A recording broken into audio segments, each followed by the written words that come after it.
सवाल यह है कि अगर मारे जाने वाले वाकयात 3 और 4 मई को पेश आए थे तो 1 मई को ही क्यों यौम मजदूर मनाया जाता है। शिकागो के वाक़े से भी बड़े बड़े दुनिया में वाकयात हुए, मगर उस रोज़ यौम मजदूर क्यों नहीं। इस तरह ये दुनिया का वाहिद दिन है जिसको एक आलमी त्यौहार के तौर पर देखा जा सकता है। 1 मई को मगरबी दुनिया में बहार के त्यौहार के तौर पर मनाया जाता रहा है। इसके डांडे देवी देवताओं से जाकर मिलते हैं। इस रोज़ किसान देवी देवताओं के हुजूर इंसानों और जानवरों की कुर्बानी पेश करते।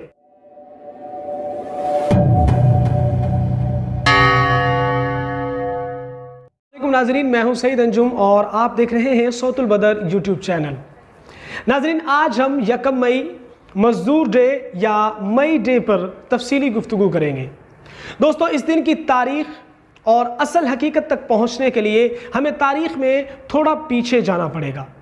ये शिकागो में 1 मई 1886 का एक खुशगवार दिन है।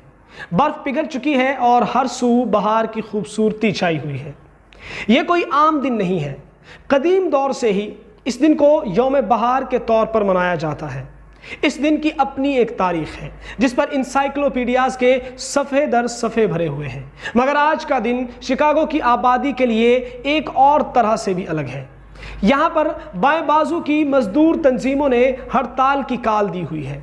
तकरीबन 1 लाख मजदूर, जो कि शिकागो की कुल आबादी का तकरीबन 1/4 है, अपने हुकूक को मनवाने के लिए शहर के मरकज़ी चौक में जमा है। इन मुजाहिरीन का धरना और एहतजाज 3 मई तक जारी रहा। उसके बाद वो पुरअमन तौर पर मुंतशिर हो गए। 3 दिन तक जारी ये धरना और एहतजाज इंतहाई पुरअमन था और एक भी नाखुशगवार वाक़या पेश नहीं आया था। रहनुमा इस एहतजाज को बाकायदा तौर पर ख़त्म करने का ऐलान कर चुके थे और ऐलान करके अपने अपने घरों को रवाना हो चुके थे। स्टेज को लपेटने का मरहला जारी था, जिसके लिए 1 लाख मुजाहिरीन में से सिर्फ चंद 100 मजदूरों की तादाद वहां पर मौजूद थी। इसी असना में किसी शरपसंद ने वहां पर मौजूद पुलिस पर पथराव करके उसे मुश्तइल कर दिया। इसके जवाब में पुलिस ने मुजाहिरीन पर अंधाधुंध फायरिंग शुरू कर दी, जिसके नतीजे में 4 मजदूर जाँ बहक और मुतअद्दिद जख्मी हो गए। इस वाक़े के जवाब में अगले दिन फिर एहतजाज की कॉल दी गई। इसमें हज़ारों की तादाद में मजदूर शरीक हुए। इस रोज़ पुलिस ने एहतजाजी मुजाहिरीन को मुंतशिर होने को कहा, जिसके जवाब में किसी शरपसंद ने पुलिस पर एक दस्ती बम फेंक दिया, जिसके नतीजे में एक पुलिस अफसर जाँ बहक हो गया जबकि मुतअद्दिद जख्मी हो गए। उसके बाद फिर पुलिस ने अंधाधुंध फायरिंग शुरू कर दी। अब की मर्तबा एहतजाजी मुजाहिरीन भी तैयारी करके आए थे और उन्होंने भी पुलिस पर फायरिंग शुरू कर दी। 4 मई को पेश आने वाले इस वाक़े में 7 मज़ीद पुलिस एहलकार जाँ बहक हुए जबकि दर्जनों शदीद ज़ख्मी हुए। पुलिस की फायरिंग से भी 1 दर्जन से ज़ायद मुजाहिरीन मारे गए। उसके बाद पूरे शहर में क्रैकडाउन का अमल शुरू हो गया। ये है वो वाक़या जिसकी याद में हर साल पूरी दुनिया में 1 मई को यौम मजदूर मनाया जाता है। इस मौके पर दुनिया भर के अक्सर ममालिक में आम तातील होती है। यौम मजदूर की तकरीबात का आगाज़ आम तौर पर 30 अप्रैल की रात से ही शुरू हो जाता है और मजदूरों की एक बड़ी तादाद रवायती तौर पर रात को मिसाल बरदार जुलूस निकालती है। इस वाक़े को देखकर बखूबी अंदाज़ा होता है कि एजेंटों ने अपना काम कितनी खूबी से सरअंजाम दिया है। सवाल यह है कि अगर मारे जाने वाले वाक़यात 3 और 4 मई को पेश आए थे तो 1 मई को ही क्यों यौम मजदूर मनाया जाता है। और सबसे बड़ा $1 मिलियन का सवाल यह है कि जब 1 मई एक त्यौहार के तौर पर मनाया जाता है तो उस रोज़ हड़ताल और एहतजाज की कॉल क्यों दी गई। शिकागो के वाक़े से भी बड़े बड़े दुनिया में वाक़यात हुए, मगर उस रोज़ यौम मजदूर क्यों नहीं।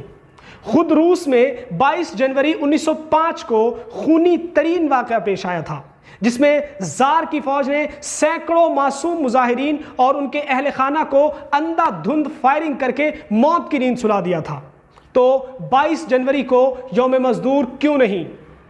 इस यौम मई में ऐसी क्या बात है कि वो ममालिक भी जो क्रिसमस की छुट्टी तक नहीं देते, मगर इस दिन उनके मुल्क में आम तातील होती है।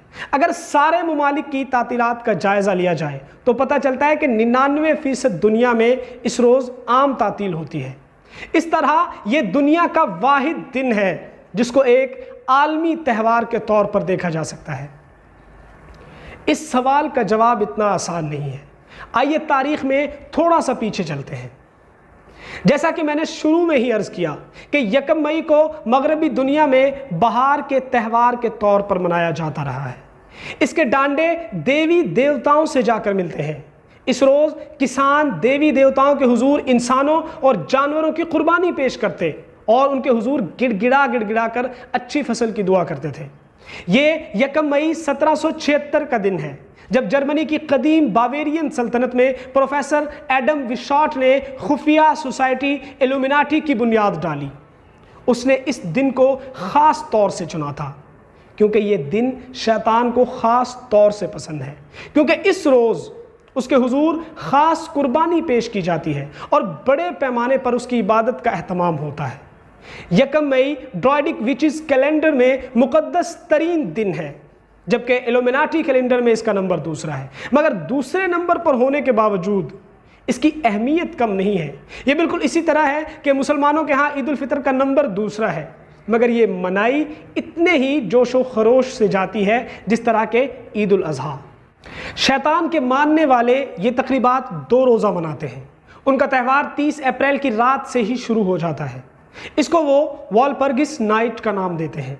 देवी देवताओं को मानने वाले 30 अप्रैल की रात को मुक़द्दस आग रोशन करके ज़मीन की देवी को खुशामदीद कहते हैं। ये त्यौहार उनके नज़दीक ज़रखेज़ी का त्यौहार है। ये त्यौहार इतना अहम था कि कदीम ज़माने में आयरलैंड में शाही विंडसर ख़ानदान सरकारी तौर पर यह मिसाल रोशन करता था। इस रात को और अगले दिन सब जश्न मनाते और रक्स करते थे। खूब शराब पी जाती और जनसी खरमस्तियाँ की जाती। उनका अकीदा था कि इससे उनकी आने वाली नस्लों में भी बरकत होगी। बाद अज़ां ये दिन इल्यूमिनाटी के ख़ास दिनों में शामिल हो गया। इल्यूमिनाटी का ये त्यौहार इन दिनों में शामिल है जिसमें वो शैतान के हुजूर इंसानी कुर्बानी पेश करते हैं। ये इंसानी कुर्बानी मासूम बच्चों की पेश की जाती है क्योंकि उनका मानना है कि शैतान बच्चों की कुर्बानी से ज़्यादा खुश होता है। कम्युनिस्ट जो कि इन्हीं इल्यूमिनाटी के पैदा करता है, उन्होंने इसको अपने आकाओं की हिदायत पर पूरी दुनिया का त्यौहार बनाने का फ़ैसला किया और अब पूरी दुनिया में यौम मई मनाया जाता है। मुमताज़ अंग्रेज़ मौर्रिख नेस्टा वेबस्टर ने अपनी किताब द वर्ल्ड रेवोल्यूशन में सवाल किया है कि क्या ये महज इत्तेफाक था कि कम्युनिस्टों की जुलाई 1999 में पेरिस में होने वाली इंटरनेशनल सोशलिस्ट कांग्रेस ने 1 मई को पूरी दुनिया में मजदूरों के मुजाहिरों के दिन के तौर पर चुना था। अब समझ में आता है कि बाएं बाजू की तमाम मजदूर तंजीमें 30 अप्रैल की रात को मिसाल बरदार जुलूस क्यों निकालती हैं। हिटलर जो कि इल्यूमिनाटी एजेंट और शैतान का पुजारी था, उसने खुदकुशी के लिए 30 अप्रैल का ही दिन चुना था। उसने शाम को 3:30 पर अपने आप को गोली मारकर शैतान के हुजूर अपनी कुर्बानी पेश की थी। इस तरह इल्यूमिनाटी जो इल्मुल अदाद पर ज़बरदस्त यकीन रखते हैं, उनके मुताबिक 333 का मुक़द्दस अदद हासिल हो गया था। उसकी मौत का बाकायदा ऐलान भी 1 मई को ही किया गया था। इस दिन की अहमियत का अंदाज़ा इससे लगाइए कि मिस्टर ओबामा ने उसामा की मौत का ऐलान भी 1 मई 2011 को किया था। इन शैतान परस्तों से खुद भी होशियार रहिए और दूसरों को भी खबरदार रखिए कि कहीं लाइल्मी में शैतान की पूजा न कर बैठे।